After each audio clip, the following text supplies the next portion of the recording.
বন্ধুরা, কেমন আছো তোমরা সবাই? আজকে এটা একটা ব্লগ ভিডিও হতে চলেছে আমার বাগানের ওপর। এটা আমার টোটালটা ছাদ বাগান। খুব বেশি যত্ন করতে পারি না, বাট ভালো আজকে একটা শর্ট ভিডিও করি, তোমাদেরকে দেখাই আমার বাগানে কী কী গাছ আছে, শুরু থেকে শেষ অবধি টোটালটাই গাছ।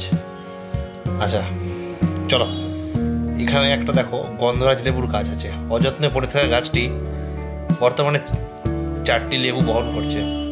লেবুগুলো, গন্ধরাজ লেবুগুলোর সাইজ ছোটো হতে পারে, একটু যদি যত্ন করা যায় এই গাছের লেবুর ওজন 600 গ্রাম অবধি হতে পারে। একটু যত্নের দরকার, বিনা যত্নে এটুকুও যদি নেয় তাও অনেক। ভিডিওটা দেখতে দেখতেই এবার ঝটপট নিচের সাবস্ক্রাইবের বাটনটা এক ঘুষি মেরে ফাটিয়ে দাও এবং বেল আইকনটাকে প্রেস করে অল করে দাও, যাতে সমস্ত ভিডিও ঝটপট তোমরা দেখতে পারো। এবার দেখো ভিডিওটা। এই যে গাছটা দেখছো, এটা একটা অ্যারাবিকাম গাছ। এতে মোটামুটি ফুল হয়, খুব রেয়ার ফুল হয়। এদের কডেক্সের সাইজ দেখো, জাস্ট আমার হাত দেখো আর এর কডেক্সের সাইজ দেখো।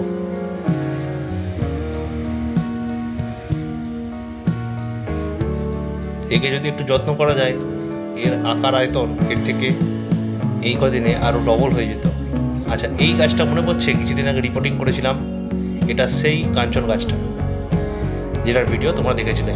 একটা টিন গ্রাইন্ডার দিয়ে কেটে তাদের গাছ লাগিয়েছিলাম, তার ভিডিওটা দেখবে আমার চ্যানেলেই আছে। আমি এই ভিডিওর ডেসক্রিপশানে সেই ভিডিওটার লিঙ্ক দিয়ে দেবো। এই গাছটা কেমন করে রিপোর্টিং করেছিলাম তার, সেখান থেকে তোমরা দেখতে পারবে ভিডিওটা।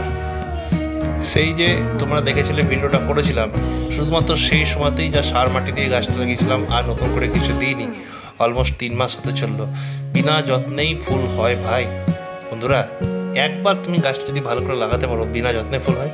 এই রেনি সিজনের আগে, ঠিক 1 থেকে 2 মাস আগে যদি যে কোনো গাছকে রিপোর্টিং করা যায়, তার গ্রোথ অস্বাভাবিকভাবে হয়। চলো এবার কিছু অন্যান্য গাছ দেখে নেওয়া যাক। এগুলো সব টেকোমা। এটা একটা ভ্যারাইটি, এটা আর একটা ভ্যারাইটি। আচ্ছা, এটা হলো একটা অন্য ভ্যারাইটি। আচ্ছা, এইটা কি গাছ তোমরা বলতে না? এটাও হচ্ছে সেই টেকোমা গাছই, এটাও টেকোমা। বেশ অনেক কটা ভ্যারাইটি আছে এখানে। এটা বেলি ফুল। এটা হলো মাধবীলতার সেই ছোট ভ্যারাইটি, যেটা টবেই হয় যদিও মাধবীলতা সমস্ত গাছই টবে হয়, কিন্তু এই গাছটা না নর্মালি বেশি লতাতে চায় না, বেশি বাড়তে চায় না, নর্মালি ফুল হয়। এটা হলো একটা জবা। আচ্ছা, এইখানে বাতাবি লেবু গাছ আছে, যেটা আমাদের টবে ফল দেয়, থাই বাতাবি যতদূর সম্ভব। আকন্দ গাছ তোমরা সবাই দেখো, আকন্দ গাছ খুব ভালো গাছ। এটা হলো 12 মাসের শিউলি। আচ্ছা, এই দেখো, এটা একটা জবার ভ্যারাইটি। আর নিচে দেখতে পাচ্ছ, এটা আমার বাগান। এটাকে বলছে পাউডার পাম। এটা মোটামুটি আমার 6 থেকে 7 বছরের গাছ। বিনা যত্নে একই টবে জবে থেকে গাছ নিচে লাগানো আছে, অজস্র ফুল দিয়ে যাচ্ছে। এটা একটা জবা। এই যে দেখতে পাচ্ছ ঝোপের মধ্যে লুকিয়ে আছে, এটা একটা বেগনি জবা। ফুল ভালোই হয়। এটা ডবল ভ্যারাইটিটা পেলে তোমরা নিও। সিঙ্গেলটাতে তো প্রচুর ফুল হয়, ডবলটাতে ফুলটা বেশি সুন্দর হয়। একে বলছে ঝুমকো জবা। এই ঝুমকো জবা গাছটা না সবসময় দেখো ফুলটা ঝুলে থাকে। এর ফুল কিন্তু ওর মতো সোজা হয় নাই, কুড়িটাও দেখো ঝুলে আছে। ফুল ভালো হয়, দেখতে খুব ভালো লাগে। মাটি দিয়ে লাগলে তো এই গাছে আর কিছু দেখতেই হয় না। আচ্ছা, ওই যে তোমরা কাঞ্চন গাছটা দেখেছিলে, তারই এই কাঞ্চন গাছটা হলো বেগনি ভ্যারাইটি। এটা হাইব্রিড ভ্যারাইটি। এর গুটি কলম থেকে গাছ করা মোটামুটি অসম্ভব। আমি তো পারিনি। 5 থেকে 7 বছর ধরে আমি চেষ্টা করছি, আমি পারিনি। আর এটার বীজ হয় না, সাদাটার বীজ হয়। ওইটা হলো একটা। আচ্ছা, এইটা একটা জাম গাছ, প্রায় 5 থেকে 7 বছর বয়স, আজ অবধি জাম ধরেনি। তাই একে নতুন করে ভালো করে মাটিতে রিপোর্টিং করেছি। এর গোড়াটাও যথেষ্টই মোটা, এটাকে ভবিষ্যতে বনসাই করবো। এগুলো সব করবেই গাছ। এখানে লাল, গোলাপি থোকা আর সাদা আছে, একসাথে করে লাগিয়ে রেখেছি। আর আরও কতগুলো করবি গাছ আছে, সেটা অন্যদিন দেখাবো। এই দেখো, এইগুলোতে ফুল হয় মাঝে মধ্যে, মানে ছোটো জায়গায় লাগানো তো। একবার আমি ফুল 2-3 বার আমি ফুল হতে দেখেছি, কিন্তু ছাদে বেশি আসি না। আচ্ছা, এইটা হলো একটা, যত সম্ভব এটা কাটিমো নাম নয় মনে হয়, কি আমি ভুলে গেছি। আচ্ছা, এই দেখো, এই সাইডে আছে হচ্ছে মহারাষ্ট্রের ভাগোয়া আনার, মানে হচ্ছে বেদানা। খুব সুন্দর কুড়ি চলে এসছে। এটা হলো আমাদের চিকু মানে হলো সফেদা গাছ। আর এদিকে দুটো লেবু আছে। এটা হলো একটা তোমার কলকাতা পাতি, একটু লম্বা লম্বা যেটা হয়। আর এটা হলো নর্মাল পাতি লেবু, আমাদের দেশি যেটা পাতি লেবু, গোল গোল যেটা হয়। আর এটা হলো চ্যাটিস প্যাটিস, খুব সুন্দর ফুল হয়, তোমরা লাগাতে পারো। এই গাছ একদম জল বেশি চায় না। দুর্দান্ত ফুল হয়, ফুল দেখতেও খুব সুন্দর লাগে। এইটা কি একটা কালারই হয় না আরও কালার হয়, তোমরা আমাকে কমেন্টে জানিও। এইটা হলো আর একটা জাম গাছ, এটা সাদা জাম, এটা কুড়ি ধরা গাছ আমি নিয়ে এসেছিলাম এই সিজনেই, মার্চ এপ্রিলের দিকে। আর এটা হলো পলাশ গাছ, সাদা আর লাল দুটো কালার আছে। নার্সারি ওনার বলেছিল যে এটাতে ফুল চলে আসবে, বাট এখন পর্যন্ত 4-5 মাস হয়ে গেলো। দেখি জানুয়ারি ফেব্রুয়ারির দিকে হয়তো ফুল আসবে। একে এখনই রিপোর্ট করে দেবো কিছুদিনের মধ্যেই, এই সিজনেই রেনি সিজনেই করে দেবো। আচ্ছা, এইখানে দেখতে পাচ্ছ এটা হচ্ছে সুন্দর ভারতী কুল গাছ, এতে কুল এসেছিল হনুমানে 12টা বাজিয়ে দিয়েছে।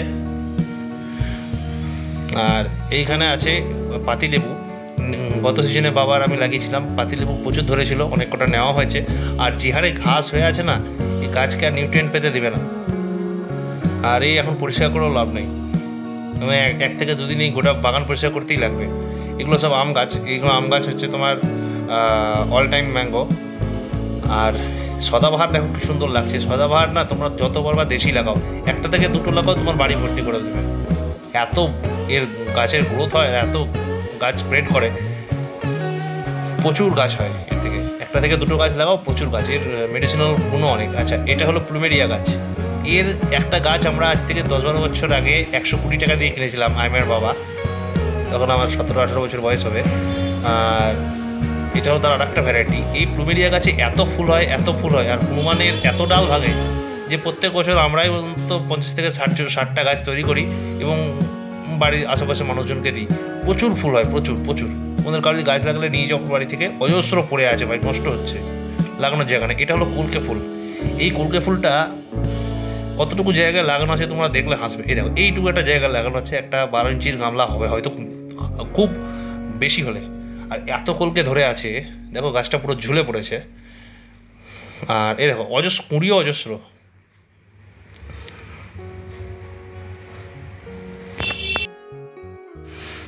চলো তোমাদেরকে আরও কটা গাছ দেখাই। এই দেখো, এটা হলো একটা অল টাইম আমড়া গাছ, এটাও যেহেতু সব থাই আমরা, এটা বিলেতি আমরা বলি আমরা এটাকে। এ দেখো, এই তলা থেকে একটা ডাল বেরিয়েছে, ওপরেরটা হলো ওর গ্রাফটেড প্লান্ট, আর নিচেরটা হলো রুট স্টক, যেটার উপরে গাছটা কলম করা হয়েছে। এইটা এখান থেকে কেটে দিতে হবে, কোনো শার্প নাইফ বা সিজার দিয়ে এটাকে বা সেকেটার দিয়ে এটাকে কেটে দিতে হবে। কেন বলো তো? কারণ এই গাছটা যদি গ্রোথ নিয়ে নেয় না, তাহলে আর মেন গাছটা বাড়বে না। যেটাতে দেখো ফল ধরেছে সেইটা হচ্ছে এর কলমের গাছ, ওইটার জন্য আমরা দাম দিয়েছি, নিচের গাছটার জন্য আমরা দাম দিইনি। এই দেখো, এই গাছটা এতটা গ্রোথ নিয়েছিল, প্রায় অরিজিনাল গাছটার থেকে 6 গুণ বেশি, 2 গুণ বেশি গ্রোথ নিয়েছিল, অরিজিনাল গাছ থেকে 2 গুণ গ্রোথ বেশি নিয়েছিল। আর এই আমরা গাছটা আর গ্রোথ পাচ্ছিল না, যেহেতু রুট স্টকটা বাড়তে লেগেছিলো। এই যে কাটলাম আমরা, এই জন্য যেহেতু বর্ষা সিজন, এখান থেকে ফাঙ্গাস লেগে গাছটা নষ্ট হতে পারে, তাই আমরা এই যে দেখছো স্যাপ পাউডার, এই স্যাপ পাউডার একটু করে আমরা এই গাছের ক্ষতস্থানটাতে দিয়ে দেবো, ভালো করে দিয়ে দেবো, যাতে এই জায়গাটা দিয়ে আর ফাঙ্গাস না লাগতে পারে। এমনিতেও বর্ষাকালে প্রত্যেকটা গাছে একটু করে অ্যান্টিফাঙ্গাল স্প্রে বা অ্যান্টিফাঙ্গাল লিকুইড গাছের মাটিতে দেওয়া উচিত, দিলে ভালো থাকে গাছগুলো। চলো, এটা তো হয়ে গেল, তোমাদেরকে দেখিয়ে দিলাম। আমরা প্রচুর ধরে আমরা কিন্তু টক হয় না, আমরা মিষ্টি হয়। আমাদের নিচে একটা গাছ আছে, প্রায় 10-12 ফুট লম্বা হয়ে গেছে, দুর্দান্ত আমরা হয়, ভালো লাগে খেতে। স্যাপ পাউডার তোমরা নিতে পারো, স্যাপ পাউডার খুব ভালো জিনিস, অ্যান্টিফাঙ্গাল হিসেবে পাউডার হিসেবে যথেষ্টই ভালো। স্যাপ নিতে পারো, ব্যাবিস্টিন নিতে পারো, বাড়িতে দেখতে পারো সিনামন পাউডার যদি থাকে সিনামন দিতে পারো, সিনামন মানে দারচিনি ইউজ করতে পারো, যথেষ্ট ভালো। এই দেখো, এটা হলো একটা বাতাবি লেবু। এই বাতাবি লেবুটা এই গাছটাতে হয়েছিল, টব দেখো কতটুকু, 8 ইঞ্চি টব হবে না, হয়তো 6 ইঞ্চি 7 ইঞ্চি হবে। এই ভিডিও করার জন্য গাছটা বার করতে গিয়ে লেবুটা ভেঙে গেল, বাবা আজকে বকবে বুঝতে পারছি, বাবার কাছে একটু বকা খেয়ে নেবো। আচ্ছা, অসুবিধা নেই। এখানে দেখো আরও বাতাবি লেবুর গাছ আছে। বাতাবি লেবু বাবা অনেক কটা কলম করেছিলেন, কিন্তু ব্যাপারটা হচ্ছে টাইমের অভাবে গাছগুলোকে লাগানো হয়ে না, কত গাছ লাগবে, ছাদ দেওয়ার জায়গা নাই। আচ্ছা, এই র্যাকটার ভিডিও তোমরা দেখতে পারো, এই যে র্যাকটা দেখতে পাচ্ছ না, এটা আমি বানিয়েছিলাম 2019 সালে, 5 বছর আগেকার, 4-5 বছর আগেকার ভিডিও আছে, তোমরা গিয়ে চ্যানেলে দেখতে পারো, আমি এটারও লিঙ্ক দিয়ে দেবো। এই র্যাকটা মোটামুটি 20-22 ফুট লম্বা আছে, আর 2টো লাইন আছে, একটা আপনার 15 ইঞ্চি আছে, একটা 13 ইঞ্চি আছে, অনেক দিনকার। এখানে প্রচুর গাছ আছে, এখানে আমি আমার সাজানোর গাছগুলো আগে রাখতাম। এইটা হচ্ছে মালটা গাছ, 50% মাটি আর 50%, বাকি 50%-এর মধ্যে হাড়গুঁড়ো, সিংকুচি আর 30% ভার্মি কম্পোস্ট দিয়ে এই গাছটা লাগানো। এখানে হচ্ছে অ্যালামেন্ডা গাছ আছে প্রচুর, মোটামুটি 5টা ভ্যারাইটি আছে। এই অ্যালামেন্ডা গাছটা যেটা দেখছো, এইটা আমার ফার্স্ট ভিডিও আছে ইউটিউব চ্যানেলে, আমি ফার্স্ট ভিডিও এটার উপরেই করেছিলাম। প্রচুর ভিউ আছে, চাইলে দেখতে পারো। প্রচুর ভিউ মানে আমার কাছে প্রচুর ভিউ। আচ্ছা, আমার কাছে অনেক কটা অ্যালামেন্ডা আছে, মোটামুটি 5-6 রকমের আছে। এইখানে তো দেখছি এগুলো সিঙ্গেল, এছাড়া থোকাও আছে, বেগুনি থোকা আছে, হলুদ থোকাও আছে। এটা হলো স্নেক প্ল্যান্ট, আর এখানে নীল টগর আছে, আশা করি তোমরা দেখতে পাচ্ছ। আর এটা হলো চিকু প্ল্যান্ট, চিকু মানে সবেদা। আজকের এই ব্লগ ভিডিওটা এখানেই শেষ করছি, আবার দেখা হবে কোনো নতুন ভিডিওতে। তোমরা সবাই অবশ্যই খুব ভালো থাকবে।